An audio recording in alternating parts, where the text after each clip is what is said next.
In this video, I'm going to talk about pain and conditioning. Just give a little example how you can condition yourself to feel less pain.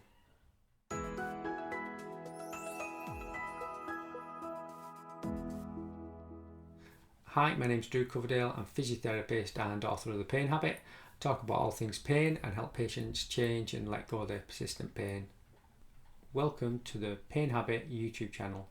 If you're new here, click on the subscribe button to keep up to date with all things pain. If you've got any comments or questions, then post them below and I'll do my best to answer them.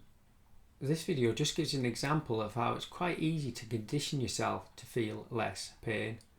These are things that happen naturally without us even thinking about it, but sometimes you make a conscious effort to condition yourself so you can do something that you maybe enjoy. Now, I've got some friends who do martial arts. Now with martial arts, there's obviously contact and combat in the ones that they use. One does MMA, I think the other one does Thai boxing. Generally, stuff that I see is violent and I'm totally uninterested in. The anticipation of even doing anything like that would make me wince. So I have beliefs and expectations about what comes with that that's painful. So I don't need any stronger cue than the suggestion of it. I'm out of there. I'm not doing it. But for some reason they like it. It gives them their buzz. It's a stress reducing activity, something they love, something they enjoy. It balances out their life and they feel a buzz from doing it. But they can't go from nothing to combat. It's just impossible. They would wake up after that spar, that fight, that competition, and not be able to walk for weeks. I'm exaggerating, but be so sore after pushing themselves so hard in that moment that it would make it very unenjoyable. So they condition themselves to do it. And I was having a conversation with one of these guys about this, specifically about shin pain. And the shin pain relates to Thai boxing. And I'm no expert, but those who know Thai boxing, I think you strike or are struck on the shin or you kick, and that might be involved in other forms of martial arts, but I think it was Thai boxing he was talking about. And he said when he was building up to a fight, or he was building up his training, or when he was involved in it, it would really hurt as he first started to be struck on the shin. And if you've ever been kicked on the shin, you'll know what that's like. I played football, and the only bit of protection you need in football is essentially shin pads, because it's so sensitive to be kicked there. So he's picked a sport where he used that very sensitive part of your body to whack someone else with. Mad. Anyway, the point is that he would have to condition himself to do it. So he told me that he used to get a piece of wood on his shin and tap it. Initially just tap it, hit it just to the threshold of discomfort, but he'd do it a few times in the morning and a few times in the afternoon. The next day a few times in the morning, a few times in the afternoon.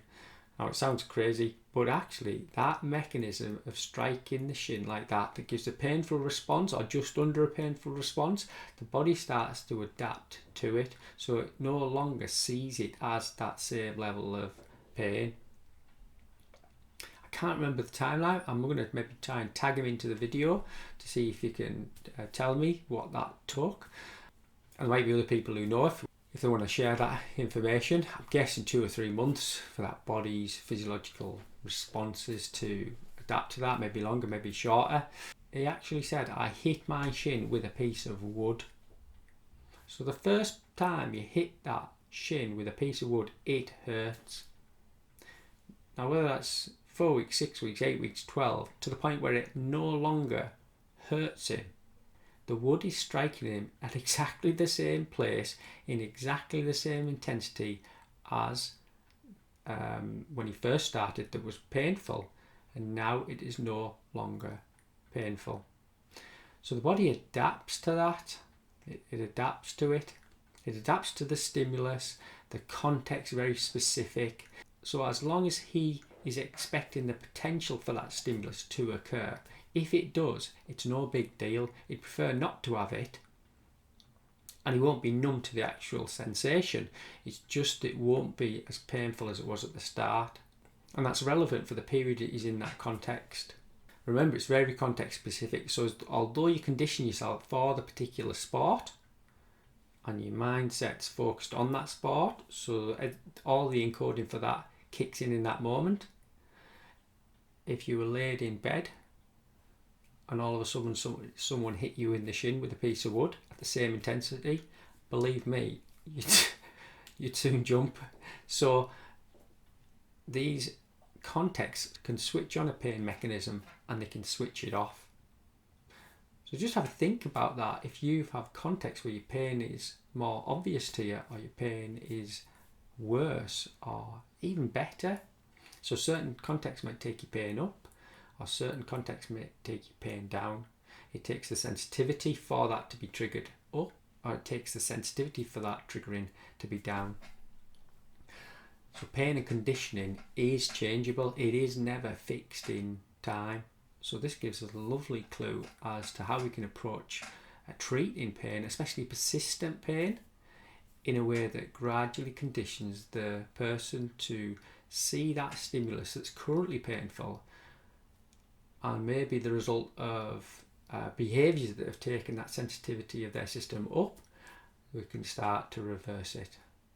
Not so fast that it's so scary or so painful or such a shock, but in tiny bite-sized mechanistic procedures, behaviours, beliefs, thoughts, actions, and it can reverse the process.